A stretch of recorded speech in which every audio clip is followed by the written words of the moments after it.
As chus of our learning, we should have the Beis Hamikdash immediately. Today we're going to start Peichas Amud Aleph. It's the last words on the line. It's 7 lines from the bottom. Teitzei mizeh mizeh. Talking about a woman that was married. Her husband went on a trip. Witnesses come and tell us that he died. Then she gets remarried. And then we find out that the first husband's still alive. So the rule was Teitzei mizeh mizeh. She has to get divorced from both of them. Okay. I said witnesses come. It's not necessarily witnesses come. It's morning. It's one witness came. One witness came and said that the husband died. What happens if two witnesses come? Did that change the halacha? You saw the body.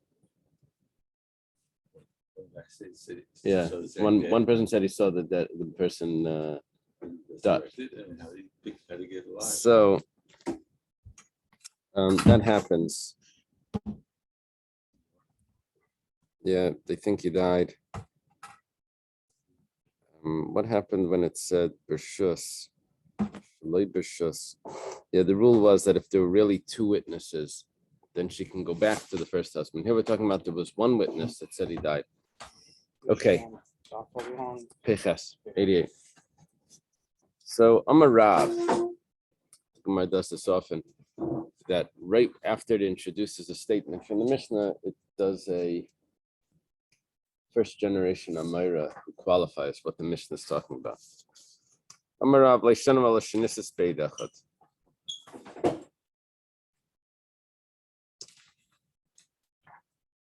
Why does she have to leave both husbands? That's because she had one witness that testified that the husband passed away. But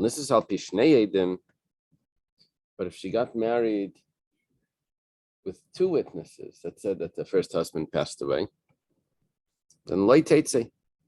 Now, the Gemara thinks right now that she's allowed to stay with her second husband.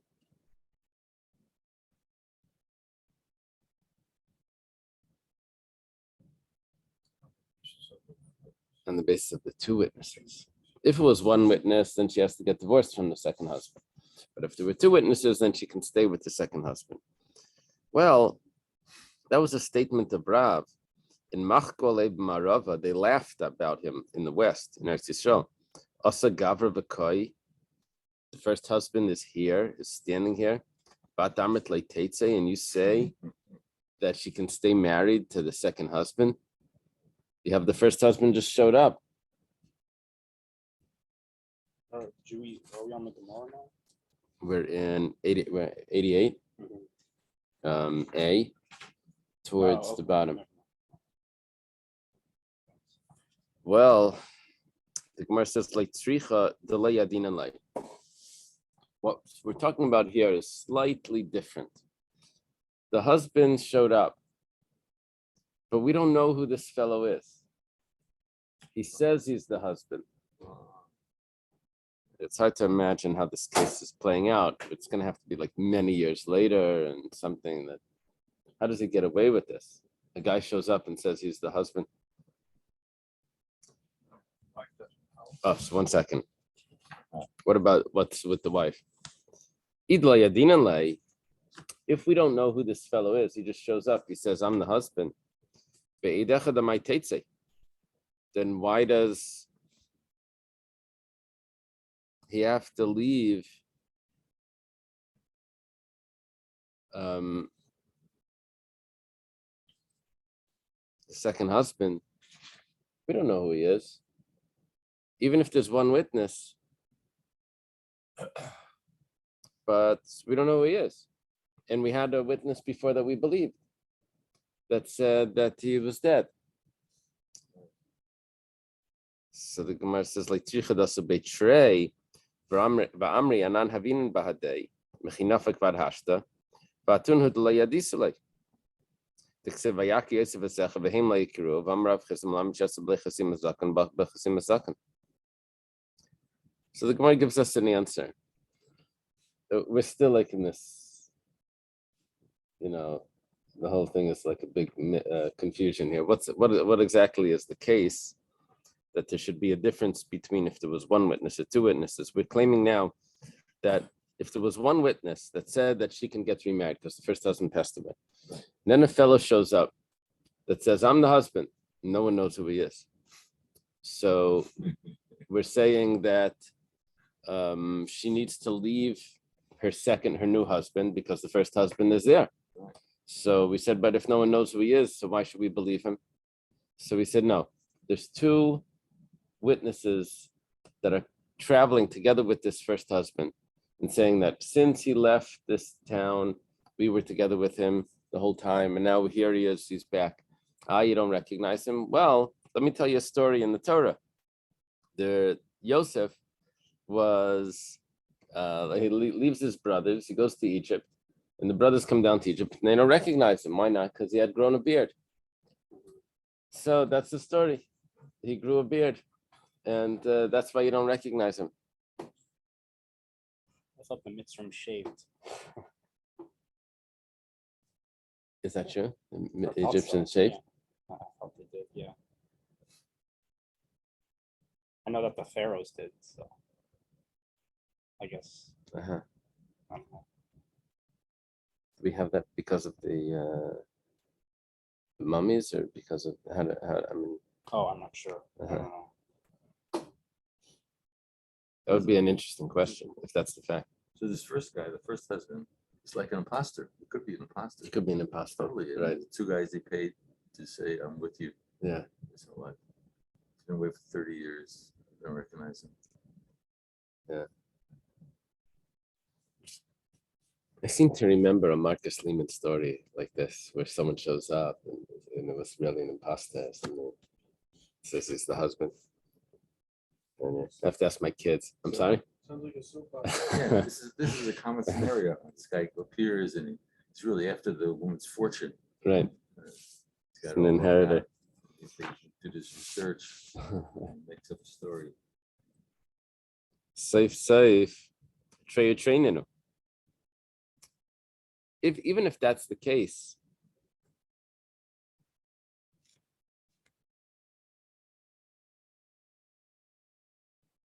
so we have a question now. Now we're asking the other way. If you really have two witnesses that are telling me that this is the guy, and you had two witnesses that told me before that he was dead, now you have two witnesses that he's alive. Well, they're not telling me that he's alive. They're telling me that the guy that's alive is him. So then why do we say that she can stay married to the second husband? And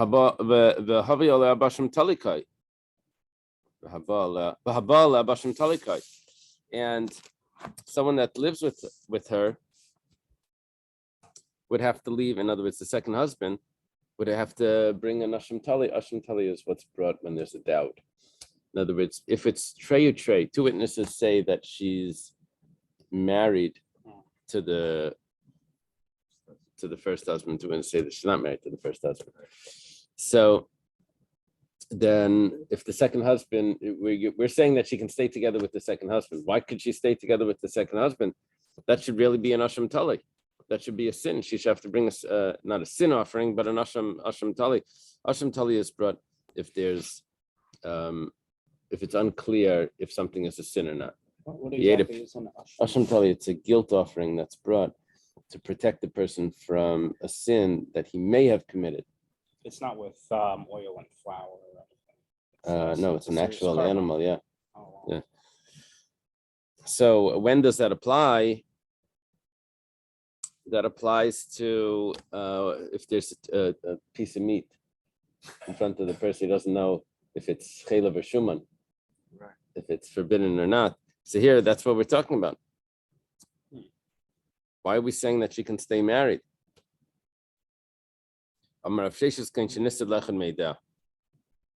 Well, the witnesses themselves, they don't.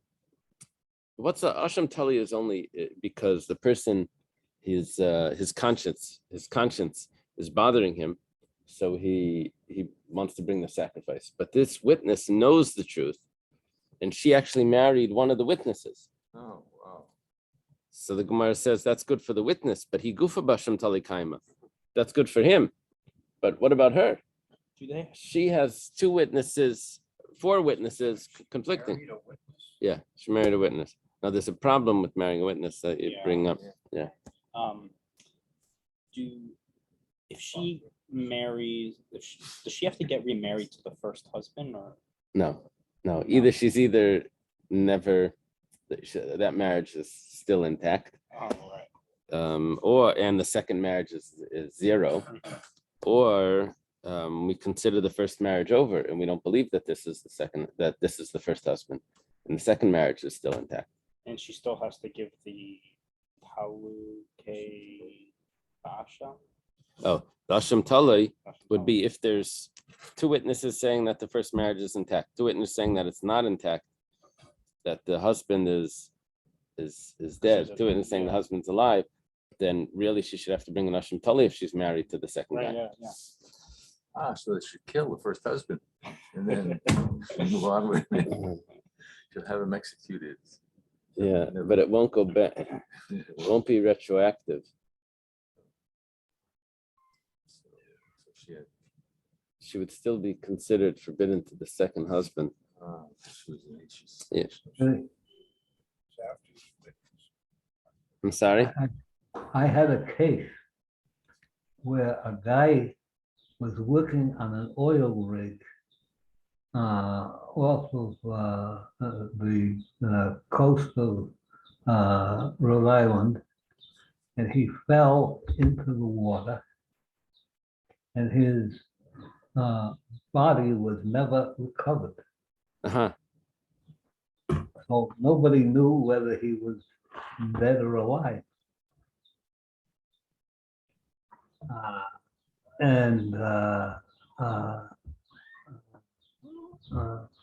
She wanted to collect from the owner of the rig for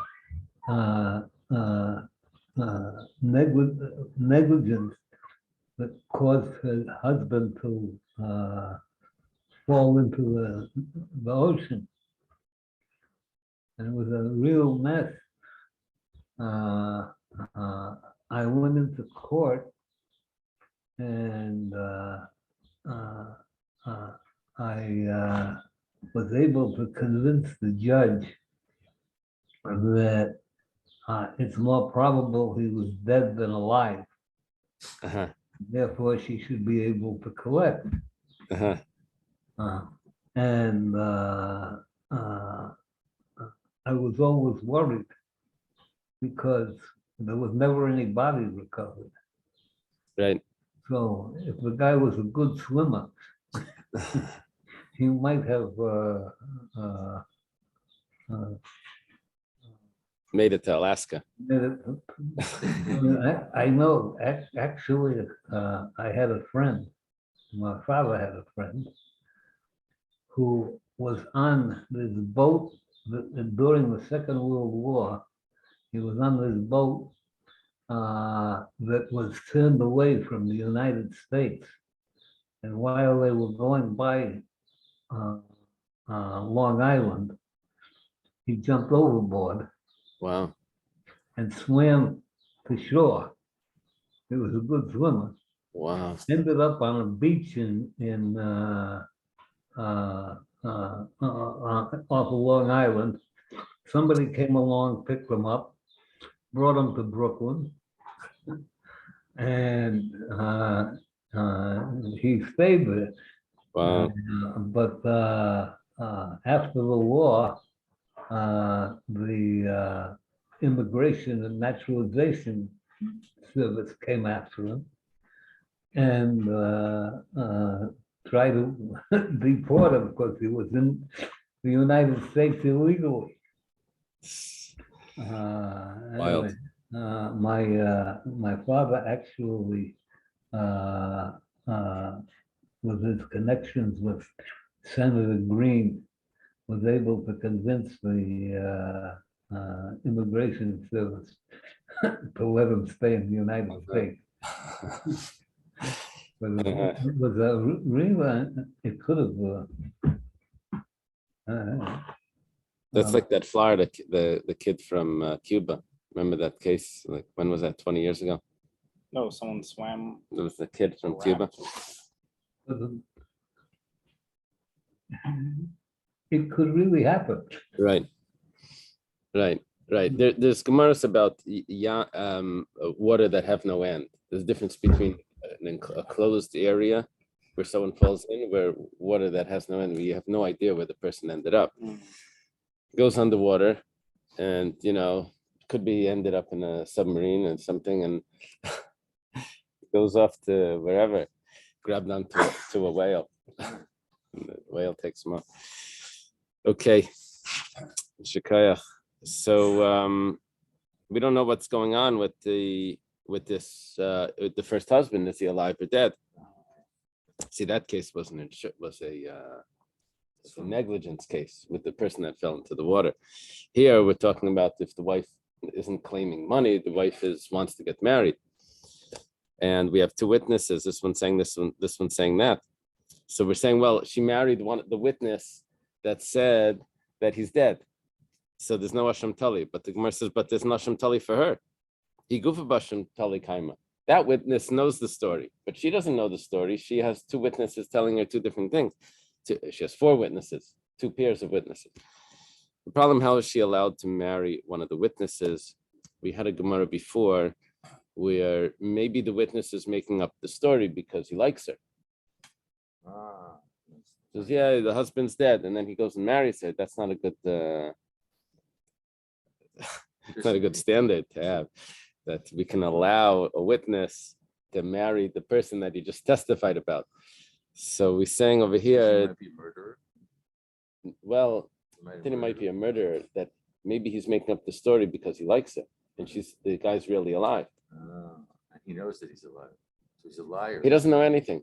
He just says, don't worry. He's just a liar. So the answer over here for how this is allowed, it's actually the Raj asks this.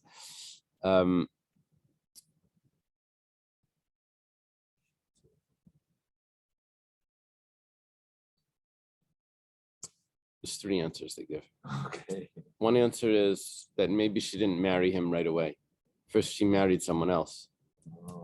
Based on that testimony then, which was not allowed, because we had two witnesses going each way, then she married him.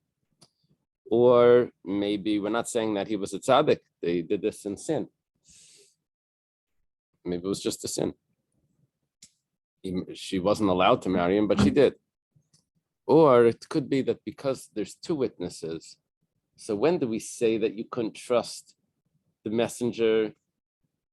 Remember, that was with the shliach that brings a get. But that was only one shliach. Here, because it's two witnesses, so he wouldn't have been able to convince someone else to make up a story that would allow him to marry. That's a possibility. Right. At the time, right. Discretionary, based in us to say afterwards. Yeah. This was good. The testimony was good. Problem is that is he allowed to do the marriage afterwards to marry her?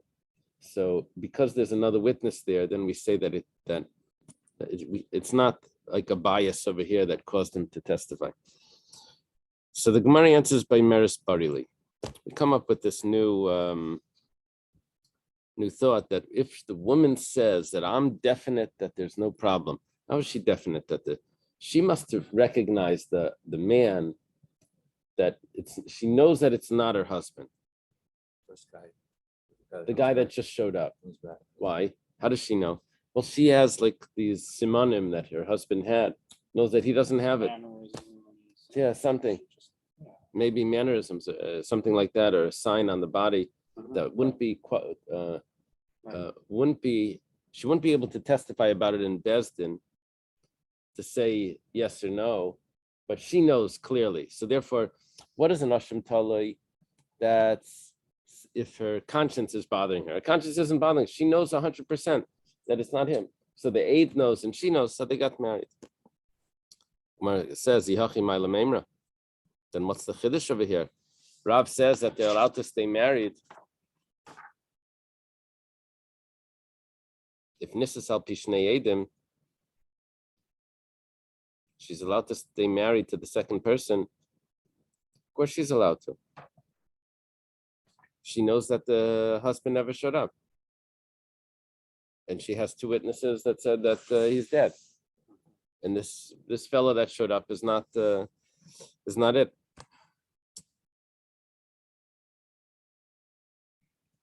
Every once in a while, there's people with the same name. That's very confusing. I was in Eretz Yisrael for a wedding. Someone came over to me, asked me about a certain bacher, about coming to yeshiva. It was a reference. I gave a reference. I got back, I saw the guy, I said, "I thought you went to this yeshiva." He said, "No, I didn't." It's like a little odd because they were like telling me he applied and he really wants to go. Anyway, turned out there was someone else with the same name. I met this other guy after. I said, "Which yeshiva?" He said, "I went to that Medrash Shmuel, it's called." He said, "I went to Medrash." Couldn't believe it. They took my reference and it was about someone else. I didn't know who they were asking about. It was exactly the same name. So, yeah. Yeah, I got some other guy into yeshiva. I'm sorry. Yeah, it worked out. But then he tells me, I told him, I think I got you in. He said, "Oh, that is so strange because they were giving me such a hard time. And then all of a sudden they just sent me an acceptance letter." I was. Oh, yeah. You got it rejected because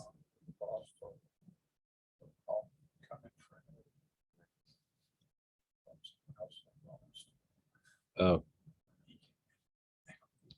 Oh, wow. we're in the job. I didn't find out this whole story till just later. Wow. So it could be that this guy shows up, he has the right name. The wife could be the right name also. That could happen also. Okay. So Afilu Rab Menachem Bar Yosi like Amar Shbo Edem Achkach Nisas Aval Nisach Vachakach Bo Edem Layamar.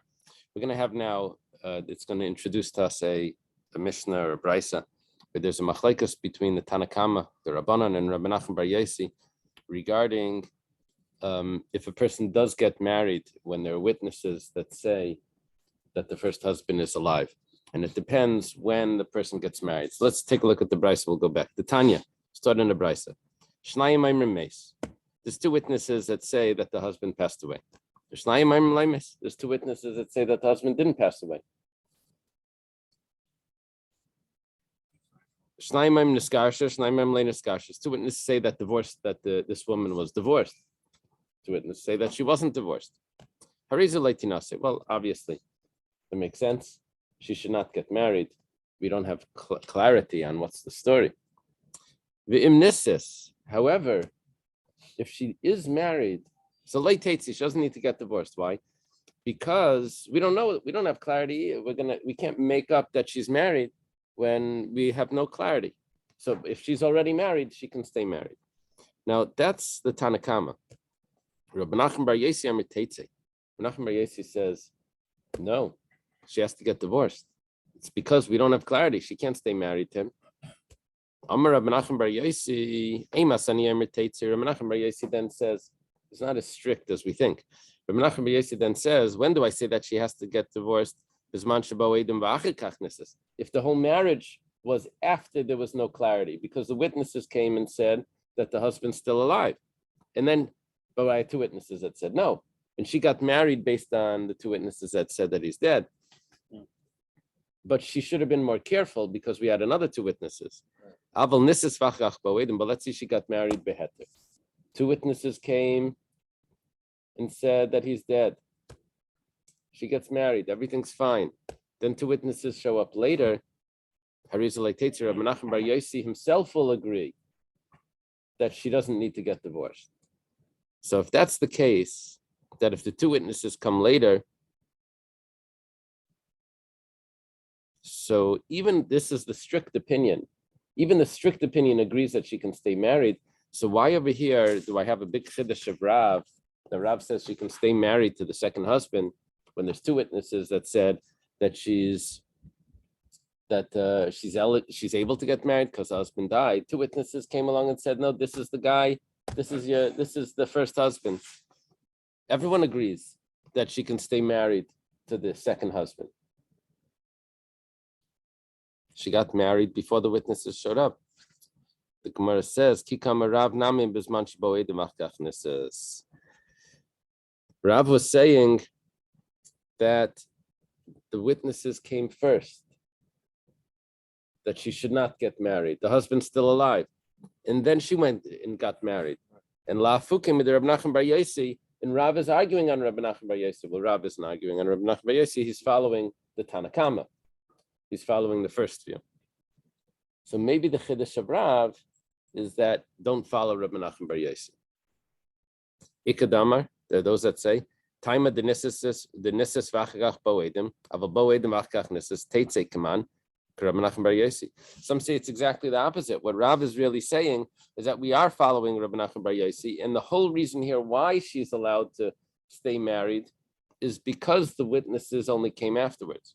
But if the witnesses would have came first, the first husband reappeared, he surfaced together with the witnesses, then we would say that she's not allowed to stay married to the second husband. And that would be exactly Rabbi Nachman Bar Yossi's view. So we're looking for what Rav is telling us. We're coming out with two options, depending on when the first husband shows up. Did he show up before the second marriage, or did he show up after the second marriage? Okay. Massive Rav. Rav asked a question. Minayin, from where do we know Shimlei Ratza that if a Kohen doesn't want to separate from something that would invalidate him or something that he's not allowed to do, maybe he's going into a cemetery, or maybe he wants to marry a woman that he's not allowed to marry, that dafnai, that they force him. Dafnai means to force him. Or Rashi says hit him. How do we know that we force the Kohen to stay, to retain his holiness? It says, and you should sanctify him. Should sanctify him even against his will. That means that the Beis Din has an obligation to keep the Kohen holy. Hechidami, what's the case? Just a Kohen, not even a Turns out that it's just the Kohen. Yeah, this Vikidashta is in Parshas Emor, I think. Rashi brings it. Ilema, if we say that the woman is not getting married to one of the witnesses, and she's also not saying that she's definite that the husband has not appeared. She's not saying that he did not appear. Did he say? She's not saying that it's definitely not the husband. She's not saying that. She's not saying that. Because she doesn't know. So we don't have any clarity here from either side, not from the man and not from the woman. So would we have to say that they force them not to get married? They themselves don't know what's going on.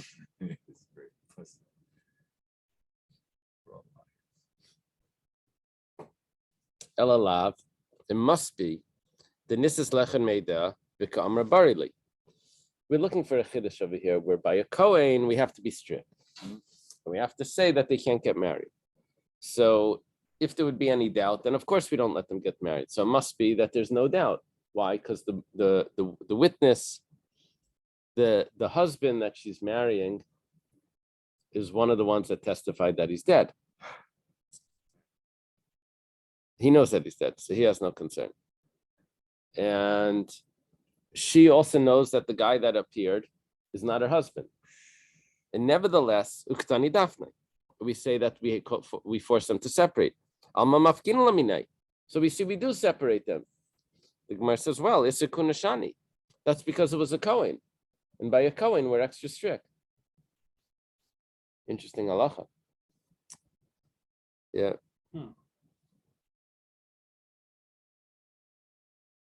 Iba Yasema, we can answer this differently. My Daphne, what does it mean that we force them? Daphne Be'edim, we search for witnesses before they get remarried. As we go on a search to find what really happened.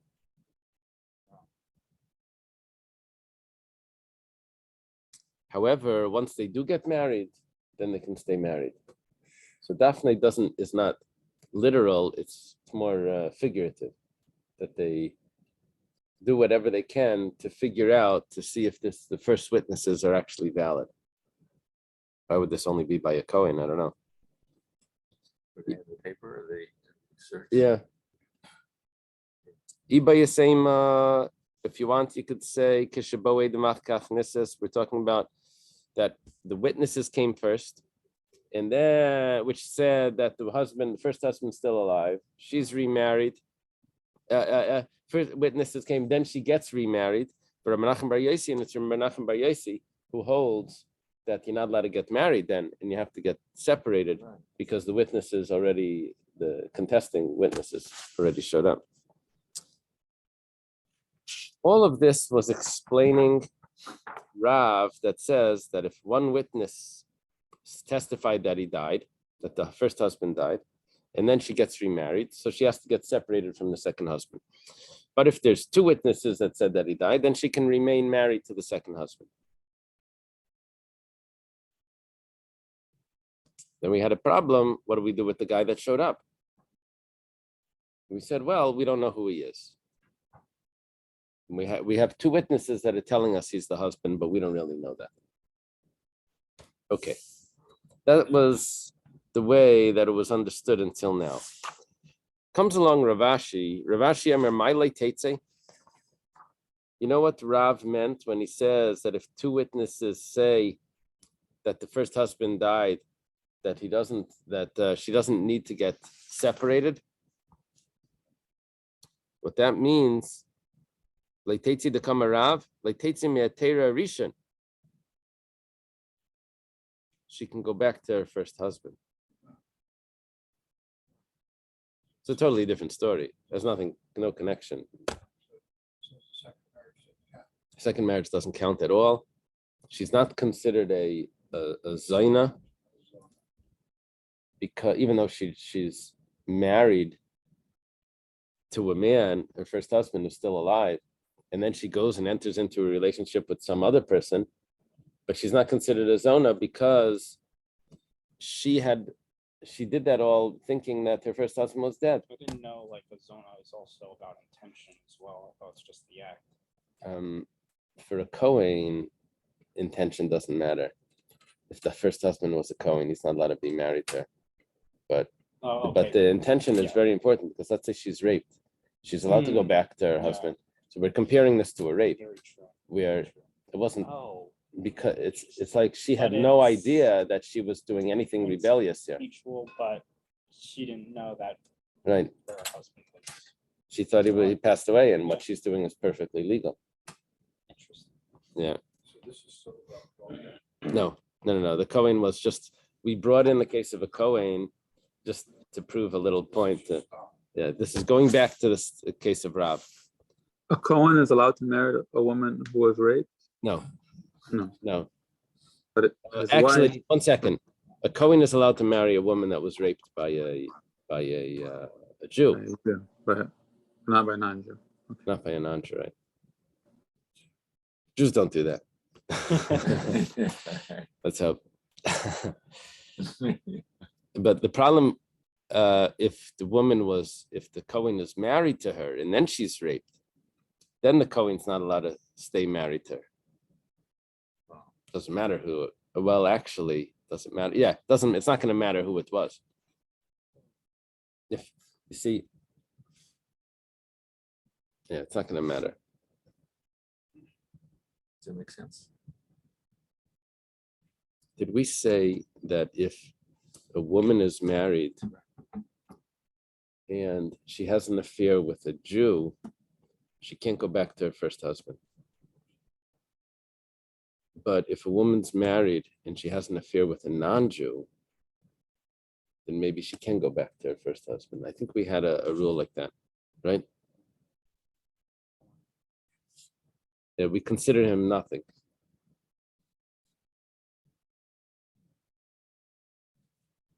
Okay, that's not nice. Okay. So she can go back now to her first husband because she had no evil intentions here. Rav, the Gemara says, 1 second, Rav Chadazimna, but we know that already. Rav said this already. We have another Mishnah later on that if a woman gets married, it's maybe that was right here. That was here. It's not the Mishnah later, it's the end of our Mishnah. If she gets married because 2 witnesses have appeared, 2 witnesses told us that he's dead,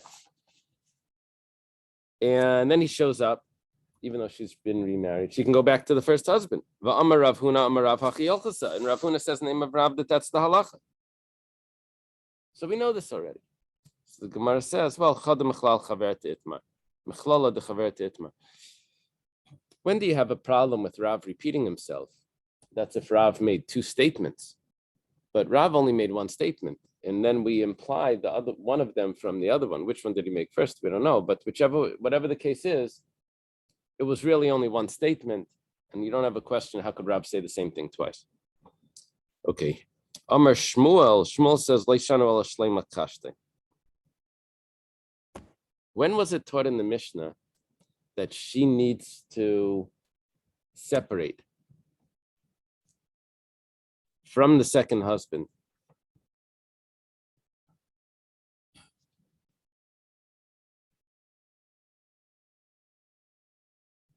That's if she doesn't reject the statement of the witnesses that he's still alive, or the fellow that shows up that he's that the husband's alive.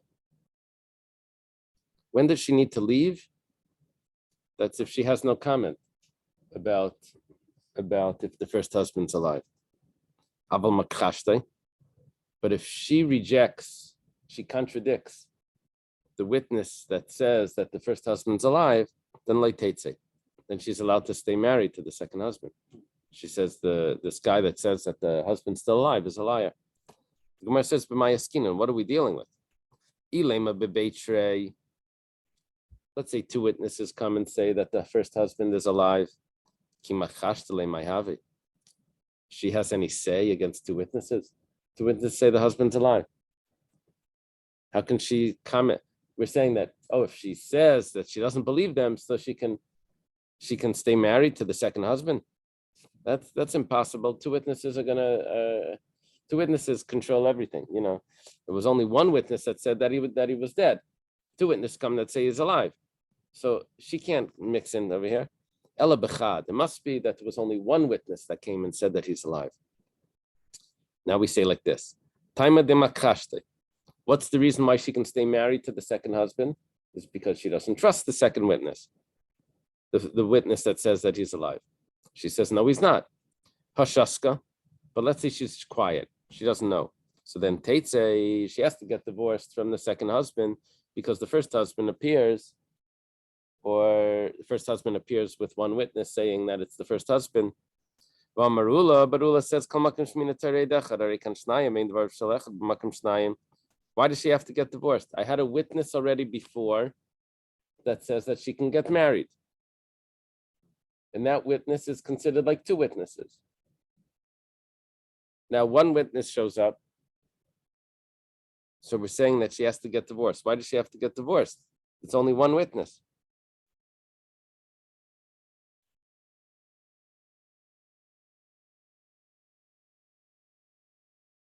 Only question is that the 1 witness that came that said that he was dead, we believe there's 2 witnesses.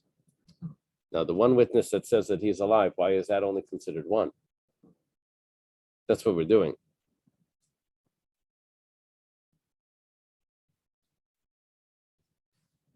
You follow?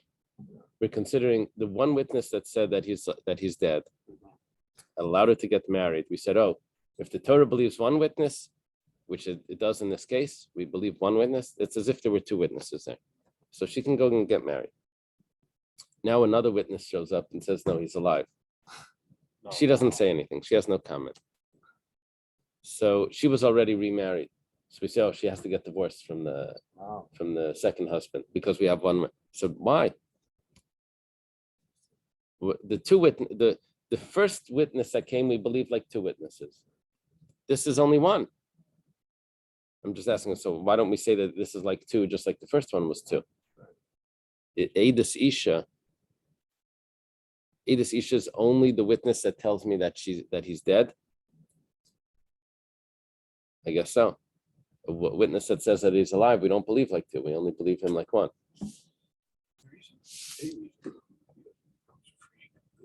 Right. Right. But that would only be to say that he's dead, not that he's alive. Right. Right. So the Gemara says, Hachad Mayaskinan, the Psuliadus. Here we're dealing with Psuliadus Ukad Rab Nechemia. Well, we're following this opinion of Rab Nechemia that goes like this. We'll see what he holds. The Tanya Rab Nechemia Aimer Kol Makom Shemina Terei Dechad Halach Achareiv Deis. Usually we say that if you have two witnesses, then that's just as strong as another 100 witnesses. Two witnesses can hold off 100 witnesses that come afterwards and say, because two witnesses are as strong as it gets. Doesn't get stronger than that. So when you have another 100 witnesses, it means nothing. However, You only need two of, and that's it.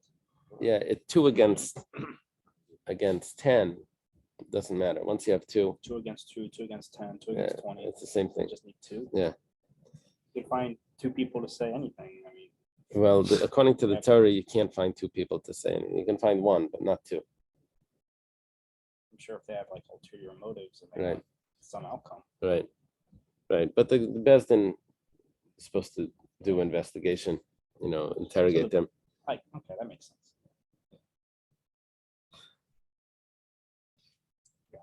Remember those these the 4 Beis Din- students that showed up Yeah. late to class? They said, "Oh, you're just in time for a test." So what's the test? They said they had a flat tire. So you're just in time for a test. What's the test? They put them in different rooms. So which tire was flat? So the Beis Din can rule in either way with the 98 or with the other 2. Yeah. So yeah, it would be the same as Trey as 2 and 2. Yeah, That's yeah, what happens. right. So the only thing is that if it's a case of psulayedus, let's say relatives or women or people that wouldn't be eligible to testify, but we do believe them in a case of igun.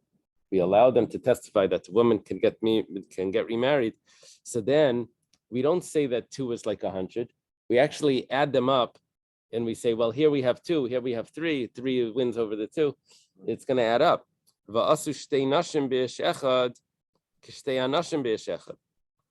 Over there, it would be 2 women that showed up and said that the husband died, or maybe that the husband is alive, b'shechad against 1 man that says that he's that he, where would the man be over here?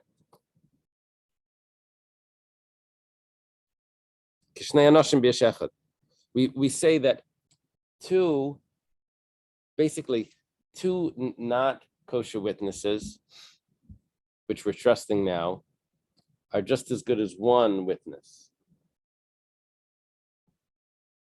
I'm sorry, 2 witnesses that are not eligible, that are not valid, but right here we're trusting them, are going to be as if there's 2 against a 1 witness. So we're going to trust the 2 over the 1, even though they're not valid. Women. Like women or relatives. So what does that have to do with us? There's 2 ways of learning this Gemara now. One way is we're making a difference between if the woman is agreeing to the witnesses that are saying that the husband is not agreeing. If the woman is contradicting the witnesses that saying that the husband is alive.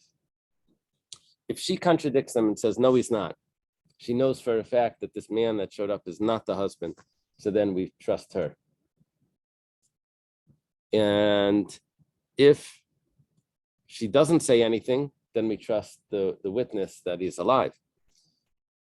So we asked, why if she doesn't say anything, do we trust the witness that he's alive? We had two witnesses before that said that he's dead. Now we didn't really have two witnesses. We had one witness before, but we said that if the Torah says that you trust one witness, it's as if there's two. So we're saying, no, not necessarily. You only consider one like two if it's a kosher witness. But over here, where it's not a kosher witness, then we have to add up how many people there are. And so one shot here is that we're going to combine her to adding up to the number. So if she agrees that the husband is dead, then it will be two. If she doesn't agree, then it's only going to be one. That's one shot. Rashi doesn't learn like that. Rashi learns that because we're adding them up, so then you can add up as much as you want, but none of that is going to be relevant if the woman herself knows for a fact. That's how Rashi learns. If the woman knows for a fact, you can tell me anything, add up all the witnesses you want, but I know because I see it's not my husband. Okay. I think it says over here that if one female witness testifies, or I'm sorry, if one man testifies and multiple women testify, it carries equal weight. Yeah. Because they're Right. Right. Let's see, but now the Gemara gives us another option. Read by your Seima. You can say this a little different. It says, if there's one kosher witness that says that he's dead, and then 100 witnesses show up that he's alive, all those 100 are just considered like one. And so what are we dealing with here? Originally, there was a woman that came that said that the husband died. And now we're going to explain what did Rav Nechemia say as follows. When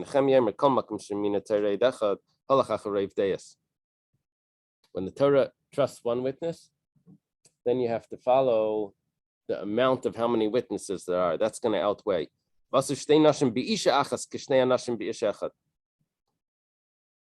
not, over here we're switching. We're not saying that two women against one man would be, that two women